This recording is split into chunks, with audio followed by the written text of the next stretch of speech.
Today, halfway through week 2 of season 3, we're talking about what has been going down in Mythic Plus so far in this second week, now that most players have gotten their major power boost of this week. So presumably everyone now has 4 pieces of their tier set. They have finished both of their sparks crafted at 720 item level, and hopefully they got some good stuff at mid track from their vault. Now, what we're looking at for today isn't just the development of how things have gone down in Mythic Plus in terms of meta popularity of specs, it's also highlighting a few of the better performers, including some surprises, just like we looked at yesterday when it came to the raid. Now, starting from the popularity, we have to have the same disclaimer we had last time. This is the popularity of the specs in Mythic Plus.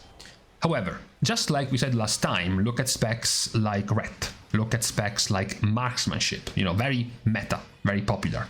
Then you move into actually challenging keys right now, 14 and higher. This is Ret and this is Marksmanship. So you already get the idea of what players already doing tough keys are thinking when it comes to playing high keys and which specs would be fitting right now for playing high keys. For example, if the entirety of the population is playing Frost Decay and Resto Shaman and Arcane Mage, and then you go up to 14s and they're still playing Frost Decay, Resto Shaman and Arcane Mage, then maybe it's a signal, it's a hint that those specs are still played even at the higher level of keys for a good reason, right? As opposed to Marksmanship right now only being popular because it's a popular spec across all the player base, not because it's popular, at the actually difficult key levels. Now, one thing that continues to happen is a prevalence quite often of the split between melee comps and caster comps, and in some cases just the physical damage buff comps and then just the caster comp. So you do see in these very high keys right now situations like Outlaw, Fury and Beast Mastery, or Outlaw, Feral and Fury Warrior. These kind of physical comps do perform the best when you pair them with a Shaman Healer and either a Brewmaster Monk or a Prot Warrior. Well, obviously, because Prot Warrior provides you the attack power buff, which in this case scales with all damage as long as you do attack power scaling. So even if you do mostly magical damage, like a Havoc, Demon Hunter, or a Frost Decay, you're still scaling with attack power anyways. Meanwhile, for Brewmaster, you would have to be actually just physical damage. So a Havoc Demon Hunter, Havoc does all magical, except for these two right here, Fear of the Eldrachi and the River's Glaive, which is about a fourth of your damage is physical, the rest is gonna be magical. Which also means Havoc can fit in caster comps, basically. They can fit with specs, for example, like DK, which also does mostly magical damage, and also with specs like mages, of course, that do magical damage. And Havoc obviously would work even better because then they buff with their own magical damage debuff the mage and the DK. It is quite cute because, as we said, our ideal scenario in Mythic Plus is to have both of these styles of comps be viable, right? If you look at the Mythic Plus group compositions, right? This possibility of running these physical comps, these pure physical comps, to be popular, so that you have more alternatives, more avenues for multiple specs to be viable, whether you want to play the caster comp or the physical comp. Right now, of course, there is no particular comp that is meta. You can see the most popular comps don't really have anything in common. You have the attack power buff for all 3, but then you have the magical damage buff, which is just for these 2 basically. And then you have multiple comps not even running the magical damage debuff, even though they all do magical damage, they still don't run Avengers Demon Hunter, for example, or a Havoc Demon Hunter. So in terms of very top comps, there isn't a particular caster comp or melee comp focus, but it would be nice if we would be able to continue this happy, peaceful situation where both kinds of comps can be viable. Now, in terms of the highlights of the performance, the number one, of course, is Havoc. It is Havoc because it's having more popularity than expected. Remember when, during one of my many lessons, one of them was, you will never see 2 of the same color in one comp, right? We made examples multiple times like, hey, remember this time when Resto was meta and there were no Shaman DPS, and then once Resto goes away, here come the DPS. And then we could go even further back, even down in Dragonflight. You had things like Discipline being played, Shadow wasn't, and then Shadow becomes meta and Discipline slowly goes away, right? You do have this unwritten rule. Meanwhile, right now, this unwritten rule is not nearly there, because you do see the Vengeances and you also do see the Havocs being played in Mythic Plus, which is rare.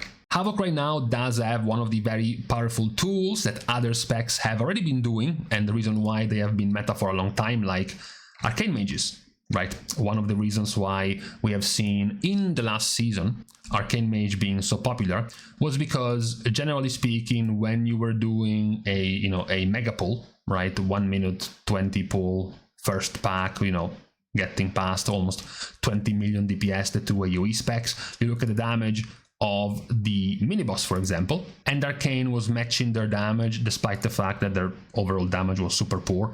The reason was that they have a funnel. They can do more single target damage with their Arcane Barrage, which is whatever moon runes are written there. The top damage is Arcane Barrage, and it was very useful. It was very useful because in a meta where you had 2 turbo DPS specs that did damage to all mobs, it was very valuable to have one spec that could focus the guy at the most HP. And you do have Havoc that can do something similar. Havoc, very simply off, even here, same first pull, same mini-boss being targeted in damage. You do have the same funnel in the form of Wounded Quarry, because Wounded Quarry causes physical damage to any enemy to also deal 20% of the damage to the target you just marked from your Fury of the Eldrachi empowered Reverse Glaive. So you have a situation where on this mini-boss, the single target of Havoc will be very high, compared to, of course, something like the turbo AoE DPS of something like a Balanced Druid. And same goes, since this is a chain pull, it's like 2 pulls in once, the other mini-boss, Chainmail. Again, focus damage thanks to Wounded Quarry. This is something that allows you to have more focus damage compared to them, who are just doing, Tempest, Lightning Rod, Chain Lightning, spread AoE, and then of course, Starfire, Starfall, Fear of Elune, spread AoE. They can focus a particular target. They might have less damage when talking about like random minions around the main targets, right? The small, especially the ones that are spread, not in melee, so you can't cleave them as easily as a caster, right? Like a Balanced Druid. But in terms of the big guys, you do have very good focused damage, which is what right now is giving a lot of value to Havoc Demon Hunter.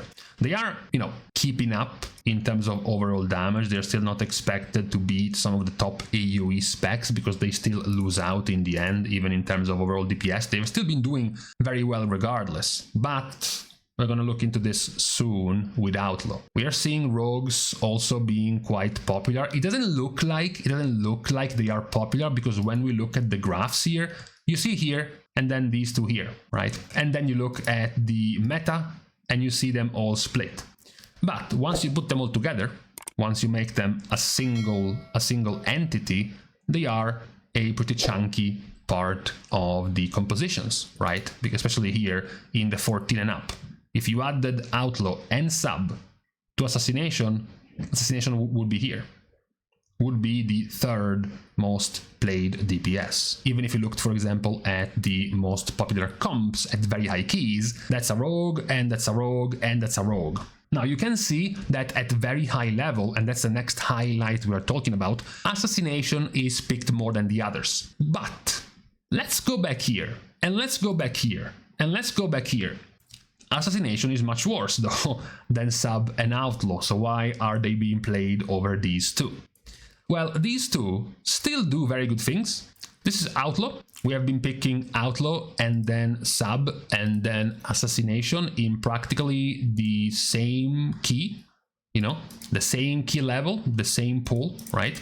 One of the powers of Outlaw right now is their very consistent AoE damage right now. They just do basically the same damage to everyone, because they just splash damage with Blade Flurry to everyone. They don't have a lot of ways to focus damage to one target.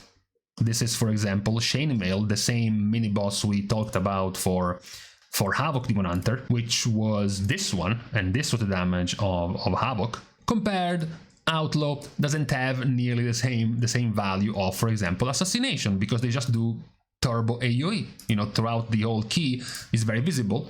It's just you know, a very consistent line of damage. Now, Subtlety does have a much easier way to funnel, because they do have something very similar to what Havoc does. This is their first pull. Again, in order to make them even viable in Mythic Plus, Blizzard came out with this Nimble Flurry passive, which is practically just Blade Flurry that Subtlety now can use, and that is what is giving them decent enough AoE damage, right?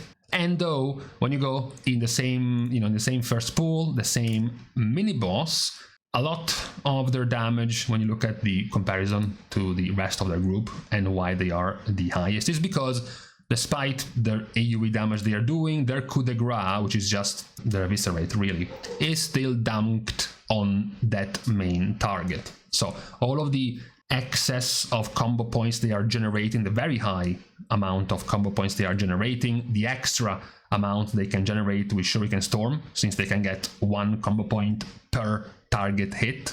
Whenever you pull, you know, more than 6 mobs, basically you get full combo points every time, so you can just dunk them in single target, which is what can give you very good funnel. However, they do lack out greatly when they start running dry in Shadow Dances in terms of consistent AoE damage compared to other specs, but their prio damage is much higher than Outlaw, which has basically 0. And then you have Assassination. Assassination also has a cheat for funneling single target damage, because again, if you look at the same prio enemy, the same mini-boss on pull, they cheat with Singular Focus. The cheat of Singular Focus, which is practically the cheat of the Stalker, is damage dealt to targets other than your marked target, your Deathstalker marked target, deals 5% plague damage to your marked target. So all of your AoE, 5% of all of your AoE gets funneled on the marked enemy. So very simply, you mark the target you want, in this case the mini-boss, and the damage will be this. You will have 110 million entirely based on Singular Focus. So instead of being at 280, you are this high because of that single passive. That single passive is extremely good because it still allows you to have overall very good AoE. Nonetheless, a lot of your AoE tools are very simple, really. You open in AoE by spamming a few of your dots on multiple enemies, and thanks to Indiscriminate Carnage, Garrote and Rapture will apply to 3 enemies total whenever you open from stealth. So this is like 3, 6, 9 garroted targets and 3, 6 raptured targets, and then you enter your cooldown window where you will focus more on your single target, on your main guy Suleiman, with your single target damage as you keep up. Also, Fan of Knives in AoE to then refresh your Crimson Tempest in AoE and keep the dot up. So it will allow you to remain with all of these abilities hitting multiple targets in AoE while funneling the single target damage. You know, almost 90% of it, of Envenom, just went on one enemy. Same goes to continue your AoE, dunking also your single target generator, Mutilate, on one enemy, Suleiman. And thanks to that, you also keep stacking up Caustic Spatter, which is more AoE. This is currently the strongest combo for Assassination at high key levels, especially the levels where enemies can last long enough for these dots to start taking a good effect. Assassination also has one of the strongest, I guess, combos for Mythic Plus when it comes to their tier set, because Assa plays that Stalker, and the Stalkers empowers your Shiv greatly. First of all, Shiv buffs your Deathstalker damage by 60%, and then Shiv lasts for 2 seconds longer and consumes an application of your active mark when activated, The bonus is that playing Assassination with this tier in Mythic Plus, you also play with Arterial Precision, which makes Shiv become an 8-target AoE hit, on top of also making the bleed on those 8 targets deal 30% more damage, which fits very well your tier set as Assassination. So you do have extremely consistent AoE damage while also having very powerful funnel on the main big guy. So out of the 3 rogues is the one with the most potential. Outlaw is definitely the one with the biggest pug smasher potential. Pug's pools are smaller.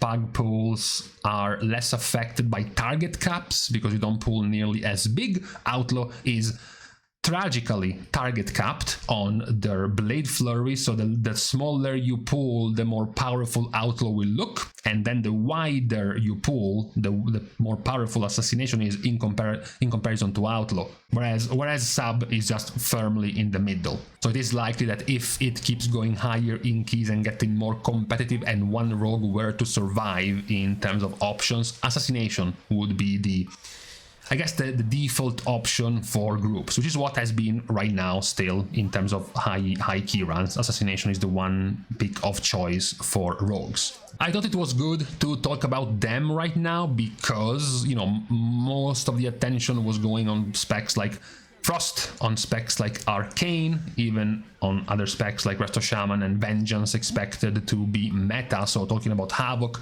and talking about the rogues, which have still been doing well right now, and factually, this is a factual statement, part of the most popular comps in the highest keys done right now. That is just a fact. We might have a few videos later on talking about the difference as to why is Vengeance, so popular overall, but it's losing out in popularity when you start going very high in keys to both of the prot warriors and paladins, as well as even a couple of the rising DPS specs that are really just a one-off, like Destro and Shadow Priest, which are not popular overall. They're not being played overall, but in terms of most popular comps, on a single comp, they are doing quite well at high keys. But for now, this was the highlight of the day in terms of the way the meta has been shaping up in Mythic Plus so far. We will see by the end of this week too how things will shape, and then